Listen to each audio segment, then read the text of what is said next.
윤석열 대통령 당선인이 조금 전 2차 내각 인선으로 8명의 장관 후보자와 대통령 비서실장을 발표했습니다. 네, 법무부 장관 후보자에 한동훈 사법연수원 부원장을 지명하고 대통령 비서실장은 김대기 전 청와대 정책실장을 발탁했습니다. 인수위 취재기자 연결해서 자세히 알아보겠습니다. 방준혁 기자. 네, 저는 서울 삼청동 인수위원회에 나와 있습니다. 윤석열 대통령 당선인은 오늘 오후 2시 2차 내각 인선을 직접 발표했습니다. 먼저 사회부총리 겸 교육부 장관 후보자론 김인철 전 한국외대 총장이 지명됐습니다. 윤 당선인은 김 전 총장이 교육 현장의 풍부한 경험을 바탕으로 개혁적인 목소리를 낸 교육자라며 자라나는 아이들과 청년 세대에게 공정한 교육 기회와 교육 다양성을 설계할 적임자라 판단했다고 말했습니다. 외교 통일 라인엔 현역 중진 의원이 배치됐습니다. 외교부 장관 후보자론 외교관 출신의 박진 국민의힘 의원, 통일부 장관 후보자론 현역 4선인 권영세 인수위 부위원장이 낙점됐습니다. 초대 법무부 장관에는 한동훈 사법연수원 부원장이 깜짝 발탁됐습니다. 윤 당선인은 20여 년간 법무부와 검찰의 주요 요직을 거쳤고 법무행정 분야의 전문성을 쌓아왔다며 앞으로 법무행정의 현대화와 글로벌 스탠다드에 부합하는 사법 시스템을 실현할 적임자라고 판단했다고 밝혔습니다.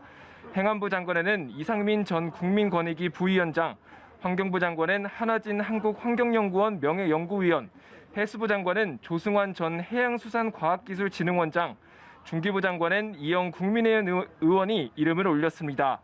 대통령 비서실장으론 김대기 전 청와대 정책실장이 발탁됐습니다.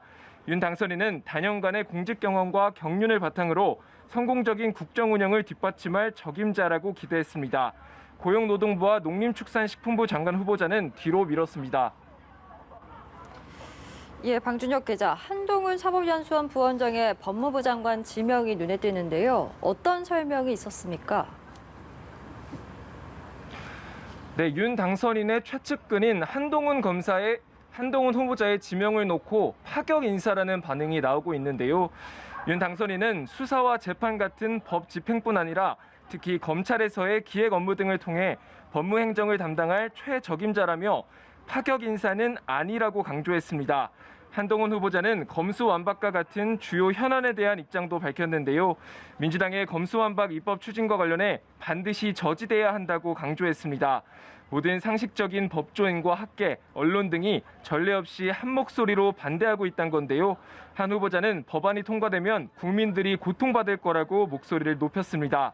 한 후보자는 또 법무부 장관의 수사지휘권 폐지와 관련해선 박범계 추미애 장관 시절 해악을 실감했다며 장관을 하더라도 수사지휘권을 행사하는 일은 없을 거라고 말했습니다.